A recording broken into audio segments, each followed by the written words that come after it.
Okay, guys, welcome back. And this time, this is the second part of the interview with Coach Nico Mendoza.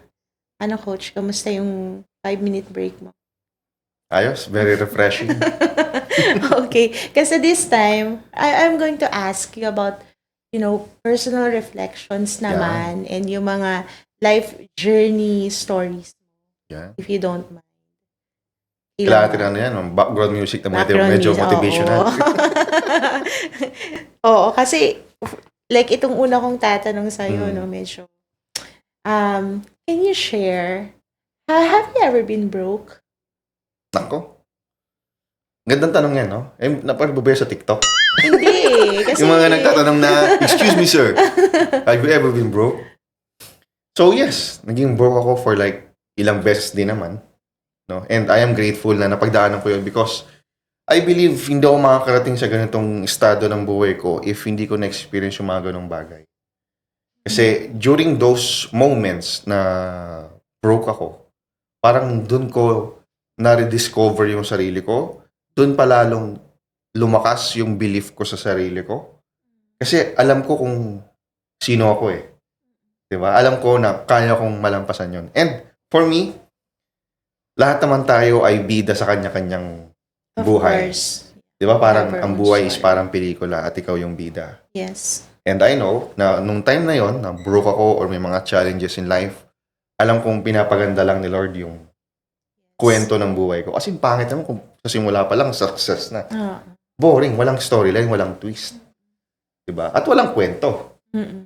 At least kung pag-uusapan natin kung bakit ako nang broke, paano ako nakawala sa broke stage, may kwento. At the same time, mas pinahalagaan ko kung ano yung meron ako ngayon dahil alam ko kung ano yung mga pinagdaanan ko at pinaghihirapan ko bago ko makarating sa level na to. And when you say you were broke, it means zero balance. Not necessarily zero balance. For me, broke is like kulang ka sa funds or wala kang extra. Mm-mm. Broke is different from poor. Mm-mm. Broke is like kulang ka sa pera. Okay. Poor is more of a mindset. If you have a poor mindset, hindi ka makakaangat talaga. Hindi ka makakabawi, hindi ka makakabangon. But I was broke. But I know I have an abundance mindset. So alam na alam ko sa sarili ko na makakabawi at makakabawi ako. I just need to figure it out nung time na yun kung paano. Okay. Pero naniniwala ka ba sa power ng pag-iipon? Saving? Yes and no. Marami kang maririnig sa social media na nagsasabi na pag-iipon. Like for example, si Sir Chinkitan, si Mr. Iponario. Diba? Maganda yung ganong concept eh. But the thing is, ang mostly ng mga Pilipino, iniisip nila na pag-iipon ay sapat na para umasenso. Yes, ang importante kasi doon is yung mindset and discipline towards sa pag-iipon. Mas importante yun kaysa dun sa naipon mo eh. Kasi alam mo, marami tayong mga kaibigan na sobrang tipid para lang makapag-ipon. Ilang taon pinag-ipunan, isang trahedya lang sa buhay, Wala na. ubos lahat. And it will took them like years ulit bago makabawi. So for me, pag-iipon is good, pero mas importante is ano yung prosesong gagawin mo para makapag-ipon ng mas mabilis. So for me, kung papipiliin ako ipon over skills, I will choose skills. Kung paano magkaroon ng mas malaking ipon. Diba? Kasi, sabi ng kapatid ko, iniisip niya yung bayad sa kuryente. Dahil napanood niya sa news, in-announce sa news na magtataas na naman ng, ano ba tawag doon? Ng kilowatt hour per hour, parang gano'n. Sabi niya, Ben, tataas na naman. Ganyan. Sabi ko, ba't mo ba problema yan? Yung bis na isipin mo, paano mo mapataas yung income mo? Diba? Doon ka mag-focus sa mas kontrolado mo. Kasi yung kuryente, hindi mo naman makakontrol eh. Ano ang kontrolin mo? Hindi ka mag-electric fan, hindi ka mag-aircon, hindi ka mag-ref. Diba? Okay, babawasan mo yung mga konsumo mo, pero yung kung magtataas pa rin naman. So kahit na nagbawas ka, i-cover pa rin ng electricity yung mga tinipid mo. might as well focus your energy dun sa bagay na ikatataas ng income mo. Mm. So for me, mas dun ako over dun sa ipon. Kasi pag nag-focus ka dun sa skills or way mo kung paano makikita ng mas malaki, ang byproduct nun, malaking ipon. Mm. Kasi yung ipon mo, like, someone can take it away from you, but the skill that you have, that's one thing no one can take away. Eksakto. Like nung mga araw na broke ako. Oo, kulang ako sa pera, pero hindi ako kulang sa kalaman kung paano gumawa ng Yes. pera. I agree. Itong gusto kong malaman tong sagot mo dito sa next question eh. Kasi some of the successful people na nakilala ko, medyo hindi nila gustong sagutin to. They think it's too personal. Nako, bayan. Pero I would like to ask you, do you believe in God? Of course. Mm. Of course, dapat siya yung sentro palagi. Yes. Diba? And during the bad days and even the good days, dapat talaga palaging pinapasalamat natin siya. Kasi, I mean, lahat naman to galing sa Kanya. But I don't want to sound so religious, but of course, I believe in God. During the times na talagang kahit nung time na walang-wala ako, diba? Alam mo ba yung verse na parang ask and you shall receive? Mark 11. Yes. Mark 11:24. Yun, nung binabasa ko yun, sabi ko, kailangan ko pala magtanong. Or Yes. kailangan ko lang hingin. Diba? Wisdom. Ano? Oo, kumbaga, siya yung magbibigay. Pero, ang ibabayad natin is effort. Of course. Diba? Ibabayad natin yung effort, commitment natin sa Kanya, gratitude natin sa Kanya, and He will provide. Yes. And also, do you believe that if you seek first His kingdom, everything will be added on? Yes, Right. of course. Meron ka pa bang ibang Bible verse na, your favorite verse that guides you daily? Yes.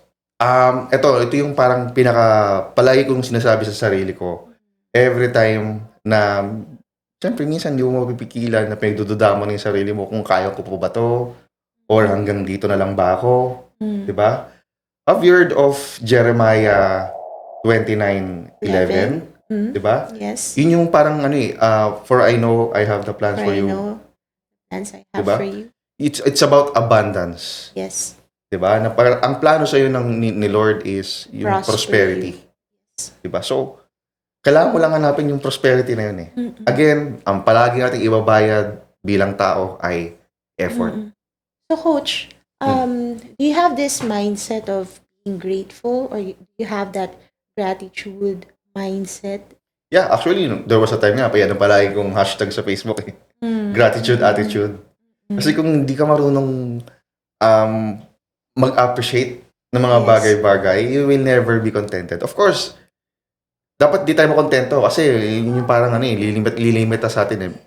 Huwag tayo makontento pero matuto tayo maging grateful sa Grateful. mga bagay-bagay.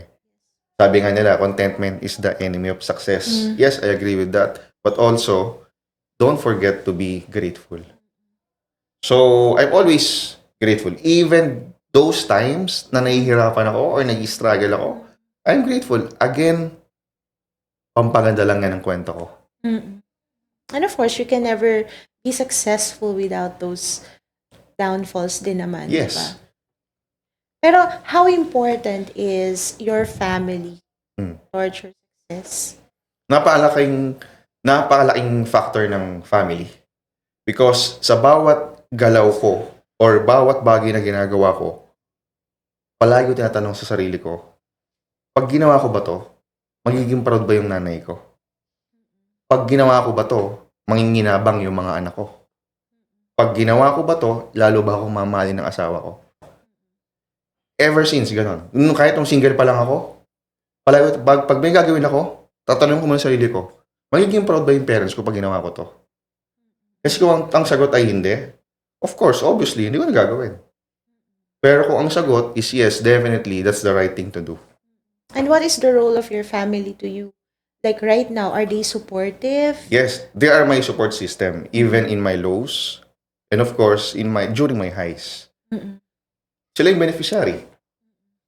Pagka nakapaldo sa trades, di ba? Yaya, o tara.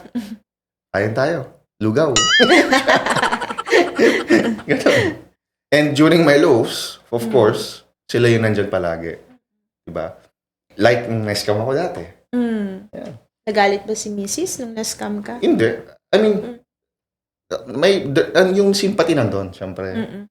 So, pinaramdaman nila na nandito kami, huwag kang, okay lang yan, nagkamali ka, ganun talaga. Diba? Hindi sa lahat ng oras, pogi ka. Ganun. Magkakamali ka. Things like that. Okay. And I am so grateful na ganun yung klase ng pamilya na meron ako. Of course, it will be a different story if they're not like that. But for me, I'm grateful na ganun yung pamilyang meron ako. Pero, of course, aside from the family, there are also other people surrounding you, right? Like friends, acquaintances. Have you ever felt that you were hated?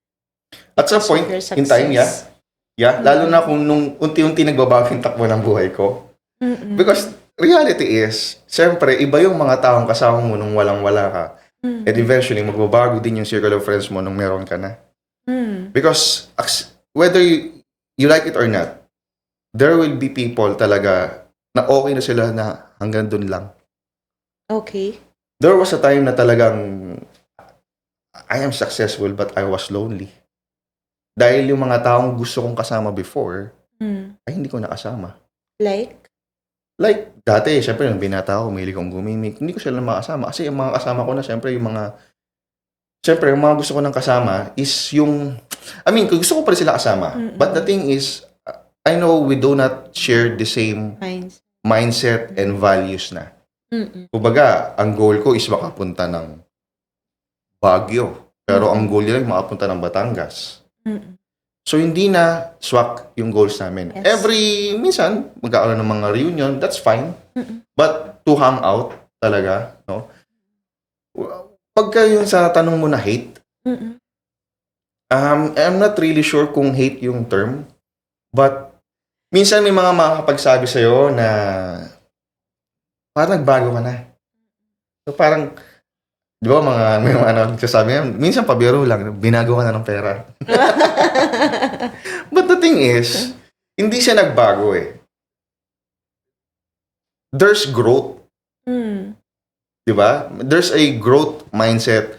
Yes, may pagbabago, pero nagbago ka sa magandang dahilan or paraan. Hindi sa pangit na dahilan. Are you still connected to the yung mga networker friends? Yes. Lalo na yung mga mentors ko doon.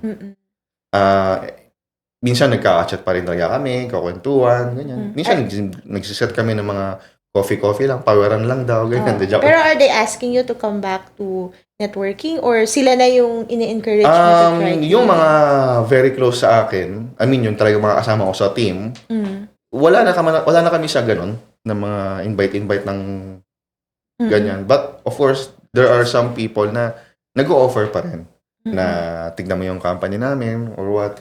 At sinasabi ko naman na hindi ko naman sila sinisinzone or ini-snub. Kasi syempre, alam ko naman yung paramdam ng nag-i-invite. Diba? Pero I tell them talaga straight to the point na I am okay kung ano yung ginagawa ko ngayon. So, dun muna ako sa bagay na nag-work sa akin. Okay. Pero how about dun sa mga taong nangungutang sa'yo? Meron ba mga nangungutang sa'yo? Ang nakakatuwa, wala namang gano. Meron, pero hindi naman ganun karami. Siguro, Takot ba sila? hindi ko masabing takot eh. Siguro hindi lang ako ganun ka-approachable na utangan mo. Ganon. And, ayun. At saka kung meron man, let's say, ito, real talk lang. Kung alam ko yung tao ay hindi kayang magbayad talaga, sabi ko na naman, malaki expenses ko eh. Okay. Diba? Sabi ko, maraming dahilan. Kung sabi nila pag gusto, may paraan. Pag ayaw, may dahilan. But, minsan nakakapagpautang pa rin ako, lalo na kung kilala ko yung tao at alam kong kayang-kaya na makapagbayad. Pero, sa asamang palad, kahit nakakala mong kayang magbayad, pagdating sa bayaran, Responsibility. magugulat ka, ba't di niya babayaran to? Sa ganitong halaga, sisirain yung pangalan, Yes. diba? So, kapag ba nagpahiram ka sa ibang tao, do you consider it as loss na rin parang sa trading? Or, Pwede, pag di talaga nagbayad. Oo, pero at least, it's a one-time deal. okay. Kumbaga, let's say, umutang ka tapos di ka nagbayad, wala na. Pagdating ng panahon, talaga kailangan na Hindi na kailangan mo. makakaulit. Hindi ka na makakaulit talaga. Diba? And again, kung maging loss man yun for me, ang mindset ko, pera lang yan, kikitain ko rin ulit yan. And as much as you would like to help, di ba, meron pa rin mga tao who think that, passive income is fraud or scam. How do you change their minds para naman kahit pa paano makapag-impart ka sa kanila na, hey, this is something that can help you? Yan. Ang good news naman kasi ngayon, ang dami ng ways kung paano kumita ng passive in today's technology. Diba? Ako naman, ang estilo ko naman, I never convince naman. Kasi the more na i-convince mo yung tao sa isang bagay na gusto mong gawin niya, mas magmumukha ka or mas magtutunog kang fraud. Diba? Okay. I mean, if you want to try it, see it for yourself. So, I don't convince people. I don't offer people na ito yung gawin mo. But I give advice. I give options. Ang daming options ngayon. Like, sabi ko nga palagi sa mga webinar ko, mayroong Pag-ibig MP2. Sa GCash app, may mga features doon na pwede ka mag-invest. Yung G-Invest. Diba? So, ang dami mong options today. Hahanapin mo na lang talaga. Okay. Depende yan sa risk appetite ng tao. At of course, depende sa budget ng tao. That's true. Yeah.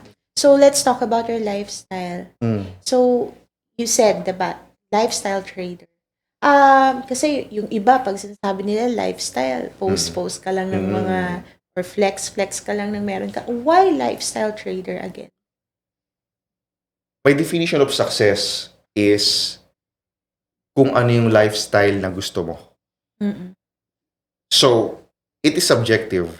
May mga tao, ang success for them is pag marami silang kotse. Yung iba naman, pag marami silang bahay. Yung iba naman, pag marami silang ipon sa bangko. At yung iba naman, masaya lang sila kasama yung pamilya. That's already success.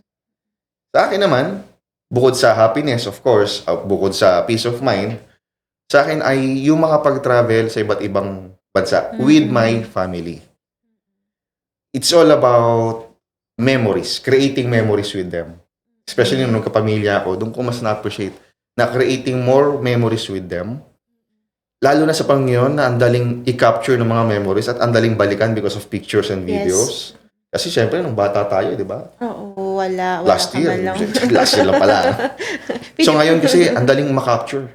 At every time na mapapanood mo yung mga videos mo, dati, nung itong araw pala na to, di ba yung sa Facebook stories? Ay, Facebook memories. Memories and stuff. Makikita mo, pag nireview mo, uy, grabe, 5 years ago, nasa Singapore pala ako. Tapos 4 years ago, nasa Dubai ako. Tapos 3 years ago, bawat taon, iba-ibang bansa na pupuntahan mo pala. Nung araw na yon. So for me, yun yung naging dream lifestyle ko. Yung I can go wherever I want, whenever I want, habang tuloy-tuloy yung income. At yung trading, yung nakapagbigay sa akin ng ganong opportunity. Kasi trading, kahit nasaan, kahit anong oras, pwede mong magawa. Kailangan mo na naman ay cellphone at internet. Of course, pera. Yes. Diba? So, yung lifestyle na gusto ko na pa-travel, here and there, hindi ko siya magagawa if ang business ko ay hindi portable. Or like, if I am employed. Yes. Diba? But with trading, naging mobile ako.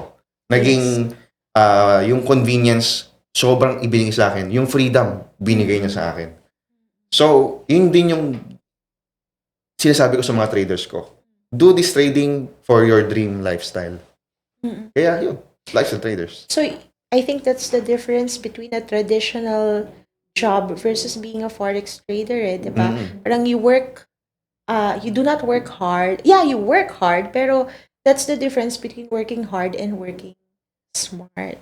Because the old way was like, sabi nila palagi, di ba, you should work smart, not hard, or vice versa.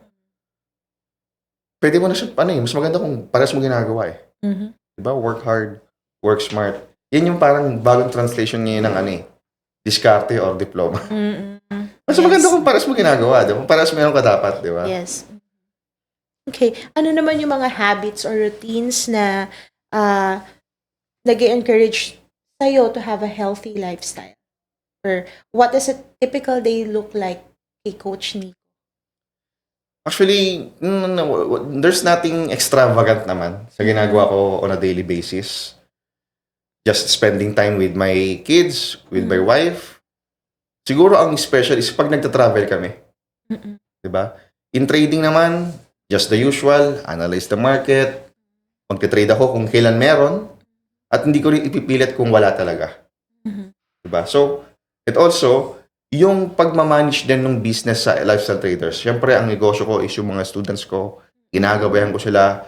Along with that is, siyempre, kung ano pa yung mga may improve ko sa LTA Gold Algo. Mm-mm. Okay. So, talking about the Lifestyle Trader Academy or yung mga students mo, no, what really inspired you to come up with that group? Like, lumalaki na yung grupo mo ngayon, 'di ba? And I've heard merong mga OFWs, right? So, how do you come up with more ideas to help them or strategies to help them? Actually, the idea is, parang nanggaling din naman yan sa previous business ko, which is networking or network marketing. It's about community building. Mm-mm. So, since I know na trading can be a lonely career Mm. and napaka-importante na mayroon kang community, so I created one.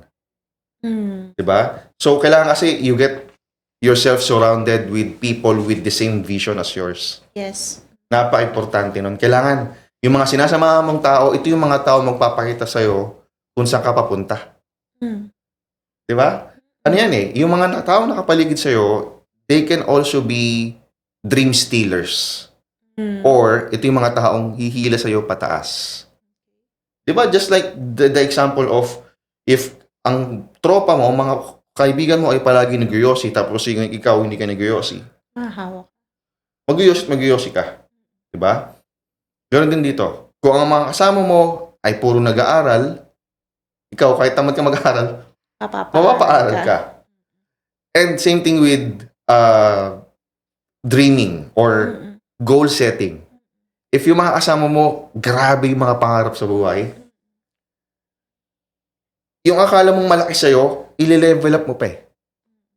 Yung mga kasama mo, coach, ano to? Mga employees din ba? Mga students? Can you- Kasama saan? Kasama dito sa trading community. Okay. Sa Lifestyle Traders Academy, all walks of life. Meron. Okay. Mula sa estudyante, empleyado, OFW, negosyante, bakante, pugante, lahat ng te. Lahat, ano? And I've heard meron ka ding kasama sa mga team mo na mga virtual assistants, right? Yung mga- Yes. But then, the reason why they chose Forex trading is because nawalan sila ng mga clients, Sadly. right? So, can you tell me more? Kasi, for sure, maraming mga VAs yung nakakarinig. Actually, nung pandemic, isa yan sa sinilip ko eh. Mm. Sabi ko, pagdating ng panahon na hindi ko na nga kayang magbenta-benta ng mga produkto, ng mga sabon, Mm. ano ba yung pwede kong gawin? So, trading, virtual assistant, di ba? Yung mga high-paying jobs na yan. Tinignan ko yan. At isa yung VA sa inaral ko noong time na yon. Pero obviously, nasa trading nga ako. Mm-mm. And right now, maraming mga VAs pala ang pumapasok sa mundo ng trading dahil sa nagkaroon sila ng mga shortage of gigs. Mm. Di ba? Nagko-close yung mga companies. Yes, and clients. most of them kasi mga contractual or project-based Yes, ang kanilang yes. mga trabaho. So, during the time na wala silang mga gigs or project, Mm-mm. syempre, tumitingin siya ng mga opportunities like e-commerce, Yes. dropshipping, Mm-mm. and now, forex trading. Mm-mm. So, yung mga traders ko ng mga VAs, tutuwa ako kasi mas nakita daw nila dito yung mas pang long term. Kasi it's a high income skill. Just like what they do as a VA. Diba? So, as a VA, there are like mga video editors. It's a high income skill. Yes. Just like trading. Mm-mm. Kumbaga, pagdating ng panahon na wala kang gig, wala kang mga project, If marunong ka mag-trade, kaya mong kumita everyday. Yeah, I'm a VA myself, Pero, yeah, kapag marami kaming kliyente, maganda yung kita kasi dollars. But right now, since I hear from you na talagang yung forex trading is also a high, what do you call this? High income High skill. income skill, it can help me in the future or even add to my passive income. And one thing na na-appreciate ng mga VA dito, and actually hindi lang naman VA, halos lahat naman sila, is yung freedom. Freedom in terms of time, Mhm. because in trading, anytime you can make money Mhm. habang busy ka sa ibang bagay. Yes. Freedom in terms of finances. Dahil malaki yung pwede mo kitain sa trading, mas marami kang pwedeng magawa. Mas may enjoy mo na yung mga bagay na mas may value. Mhm. Diba? Kasi dati, nung medyo short pa tayo sa budget, palagi tayo tumitingin dun sa mga budget meal or yung mga free. Whereas, syempre, mas masarap dun sa mga bagay na may bayad or may premium na binabayaran. So like ako nun, syempre before, pa nag-travel ako, economy class. Yan. Maganda naman talaga economy class. Diba? Pero syempre, may mas maganda ron. Of course. Like, business class. So sabi ko, if I want to upgrade myself from economy papunta doon sa business class, I should do something different. Or I should improve myself, I should upgrade my skills para magkaroon ako ng pera para ma-afford ko yun. Yes. And through trading, naging posible yun. Okay. So, I myself can tell that you are already a successful forex trader, coach. Coach, na-experience mo ba one time na yung failure, parang akala mo yun na yung end? Like, hindi na matatapos? Parang, lalo na nung dalawang moments, nung puro talo yung trades na nangyari sa akin, nasunog lahat ng malaking kapital ko. Second was nung ako ay nabiktima ng scam. Scam sa mga fake na mga trading ng mga scam companies. Nadali ako nun eh. So akala ko it's Pwede mo time ba for me to sabihin? quit or stop na ako from there. Baga, that's it. Pero yun yung parang naghulma sa akin kung bakit ako ganito ngayon. Mas naging wais or naiposisyon ko na yung sarili ko sa puntong hindi na ako magiging broke. Nagets mo? Kasi if naging broke ka ng ilang beses, alam mo yung pakiramdam na yun, at yung pakiramdam na yun ay sobrang pangit. Gagawin mong lahat para hindi ka na bumalik sa ganung pakiramdam. So, simula nun, sabi ko, kailangan ko pagdaanan yung proseso ng tama.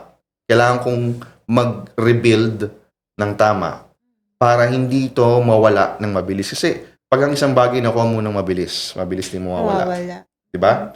Pero kapag ang isang bagay pinaghirapan mo, alam mo kung paano mo na-build yun, alam mo kung paano mo nagawa, hindi basta-basta mawawala sa'yo yun. Kaya kung mapasin mo, di ba, nakita mo yung growth ng ating community, di ba? Talagang tinarabaho natin yun, to the point na kung may mawawala man or kung manghihina man, alam natin kung ano yung next na move. So, para hindi tayong bumalik dun sa broke stage ng buhay natin. Yes. And of course, probably you have also considered or maybe felt yung doubt, right? And yung fear na pwedeng mag-fail ka sa forex trading before. How did you overcome that? Actually, hindi ko alam kung matutunog akong mayabang, but sa totoo lang, I never doubted myself. Gaya din sinasabi ng misis ko, never niya ako pinagdudahan. But for me, ganun din ako actually eh.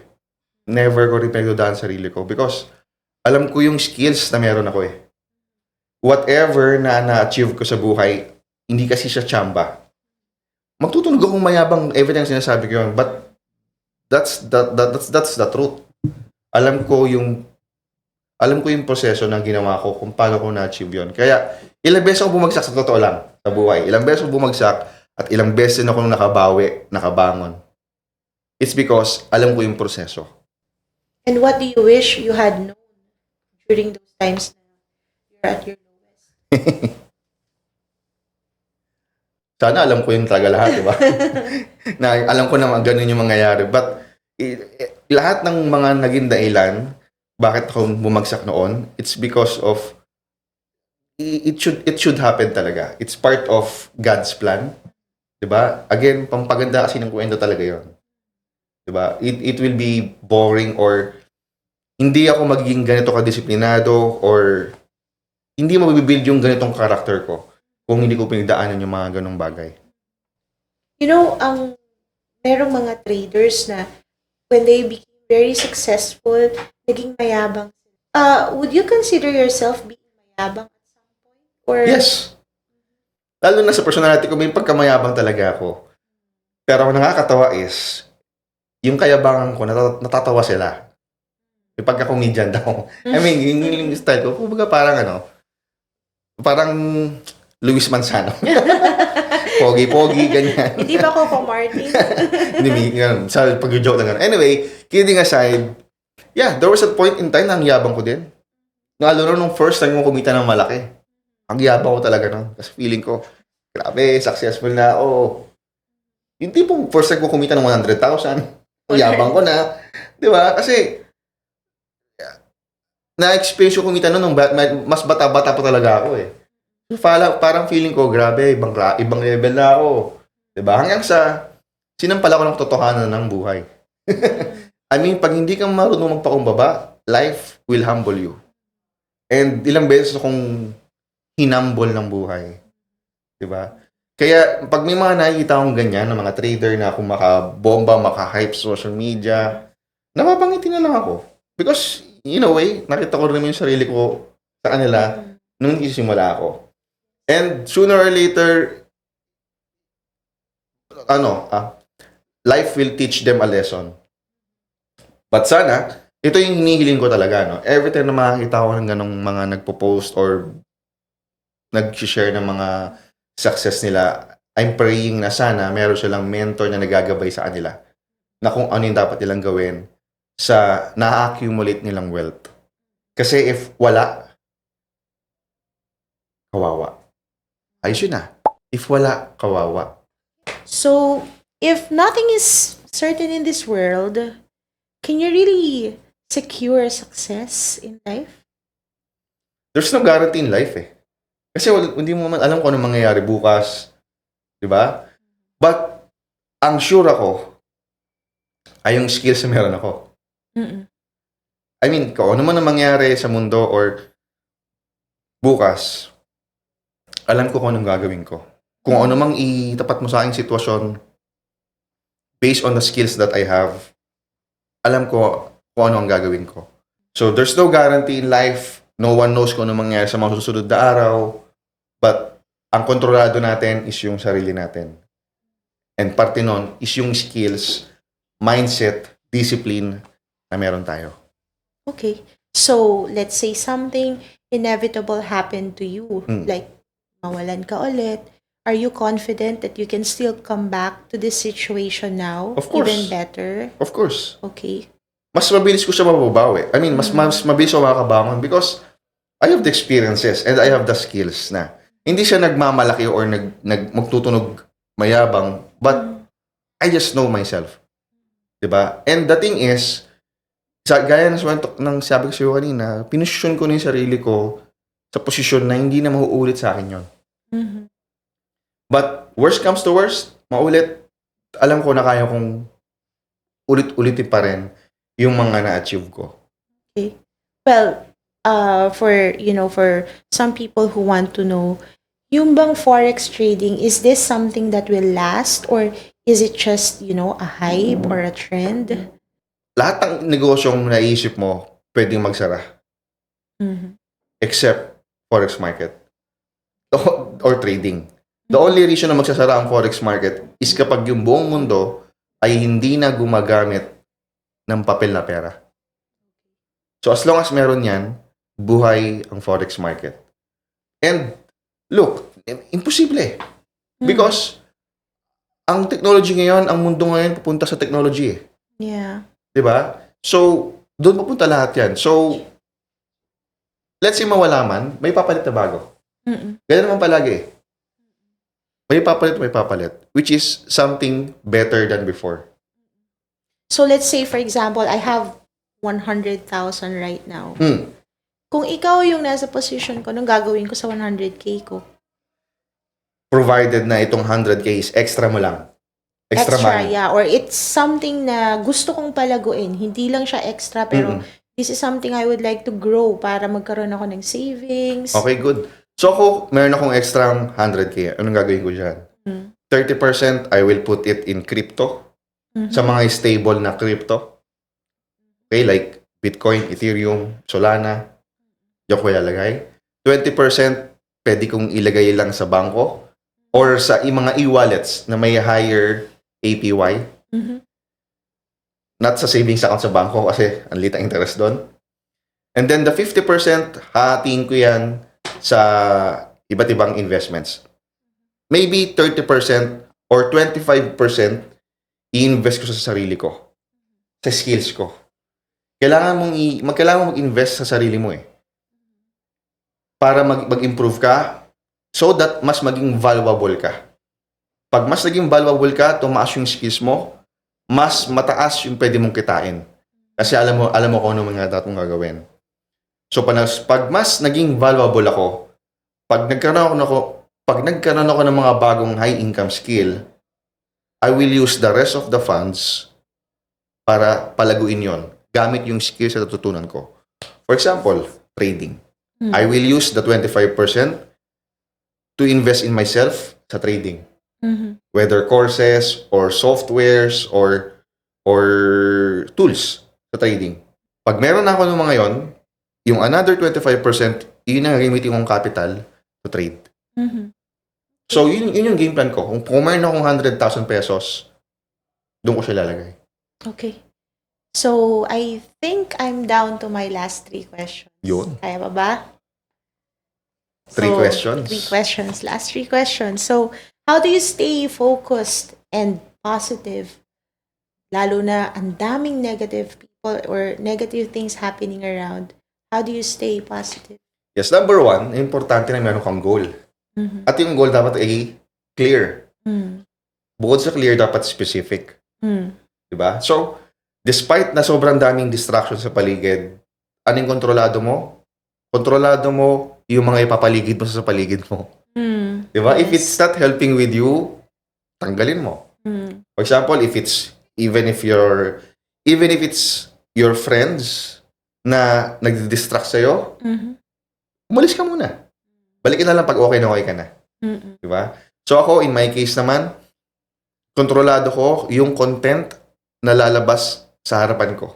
Okay. So instead of watching hindi naman ganun ka-valuable na content, whether chismis or what, syempre minsan maganda, updated ka, para entertain ka. Nabasa mo ba? But most importantly, kailangan yung mga kinoconsume kong content, magko-contribute siya sa value ko at sa goals ko.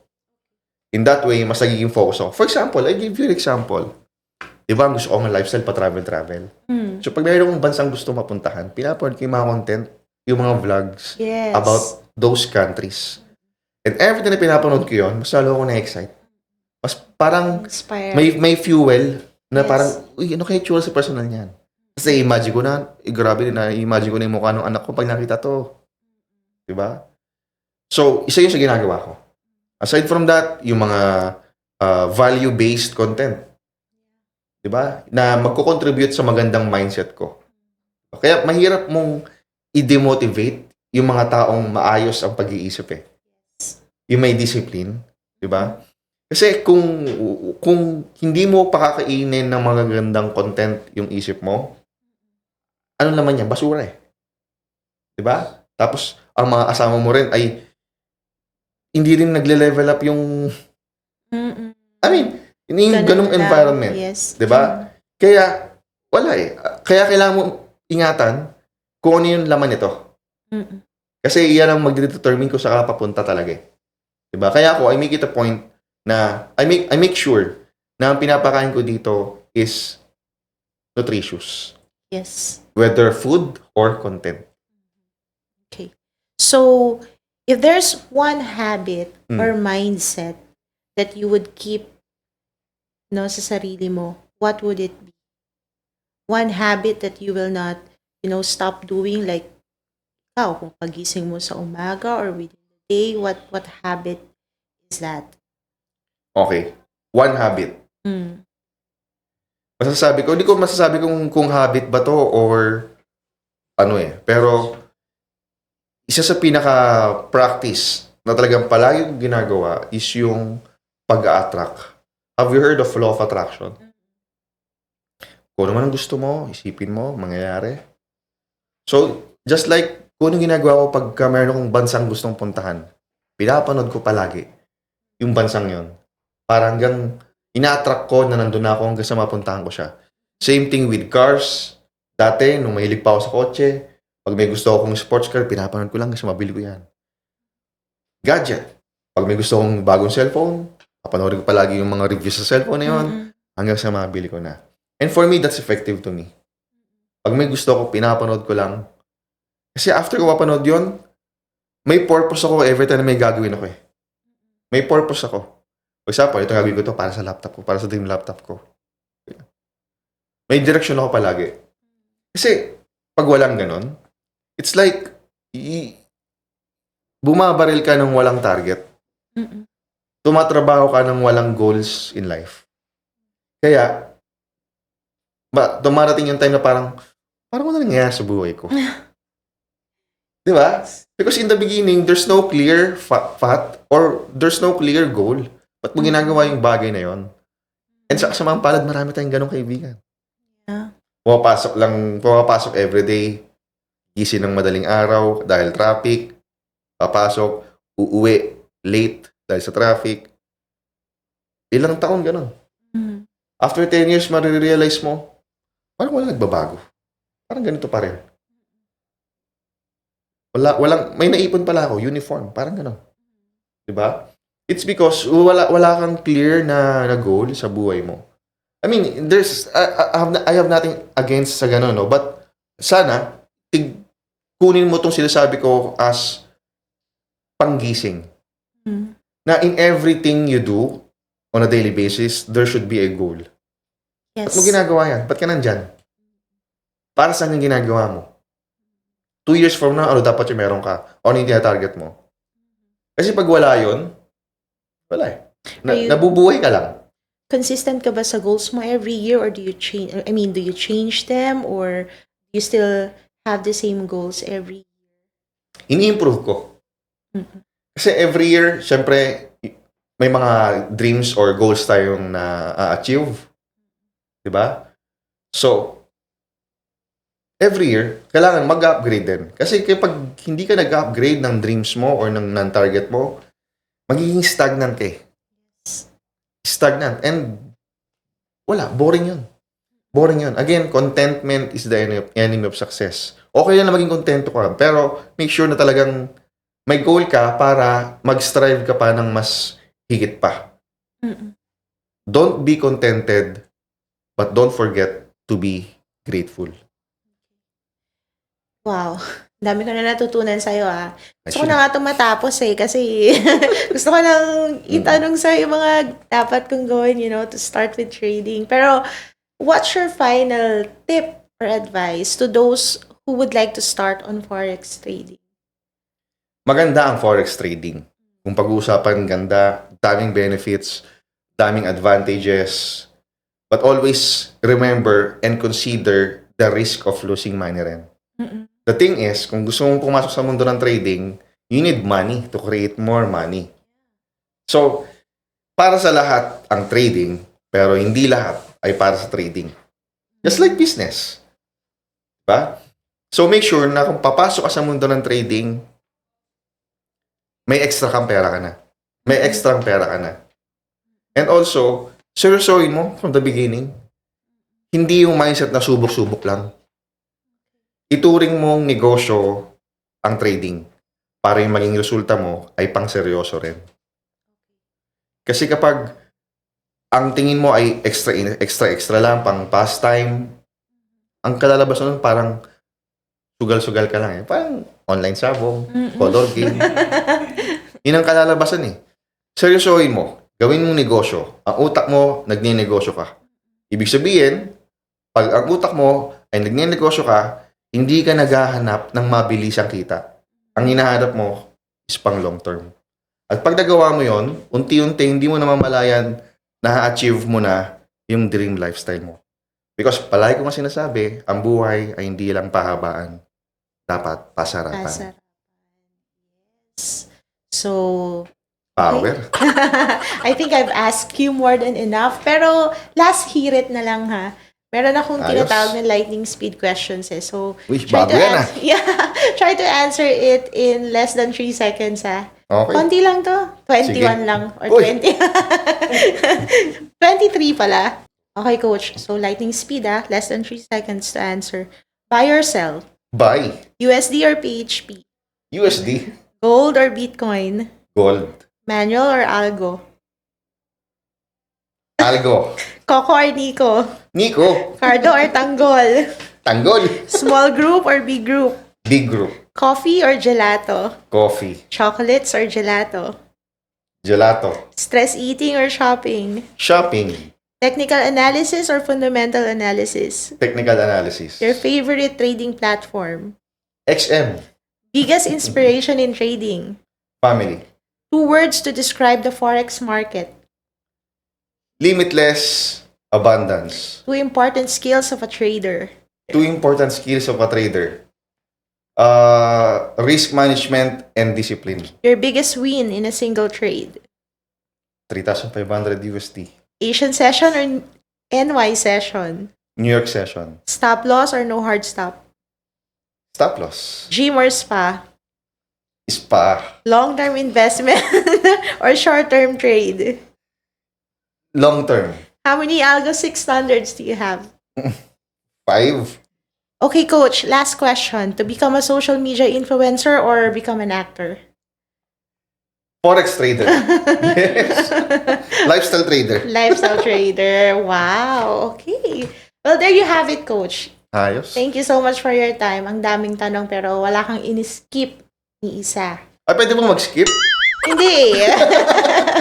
Pwede pa na mag-skip eh. Hindi pwede mag-skip. And Ayos. actually, thank you for the opportunity that you gave us so that, yung mga tao sa community mo, they could get to know you better through this interview. Yes. Right? Maraming salamat din. At least, na-i-share ko din yung mga gusto kong i-share. Mm-mm. Yung mga bagay na wala nagtatanong, ngayon may nagtanong na. May nagtanong Ayos. na. May gusto ko Thank you. itanong sa'yo. Ha? Ano May yun? gusto ko itanong sa'yo. Bibigyan mo ba ako ng algo? Sure. Talaga? Pag-usapan natin mamaya. Meron ka na. Okay. Ayos. Okay, thank you. And, okay, coach, so as we end, do you want to share your social media platforms for those people who would like to follow you? Yes, actually, Nico Mendoza is my personal Facebook account. Yung merong blue badge, verified badge, and Facebook page, The Lifestyle Trader. Lagi mo tatandaan ha, never ako mag-chat sa'yo ng kamusta or mag-offer ng kahit anong investments na meron too good to be true na claims, mga guaranteed results. Walang ganon. The only way na magkausap tayo is pa-chat ka sa akin, pa-inquire ka sa akin Facebook page. Wala rin akong Telegram. So, pag meron nag-chat sa'yo na Nico Mendoza na Telegram, hindi po ako yon. YouTube, The Lifestyle Trader na YouTube. Make sure to subscribe and turn on the notification bell. TikTok, Nico Mendoza. Instagram, The Lifestyle Trader 01. So, with that, guys, thank you so much. And Nico Mendoza po, your lifestyle trader.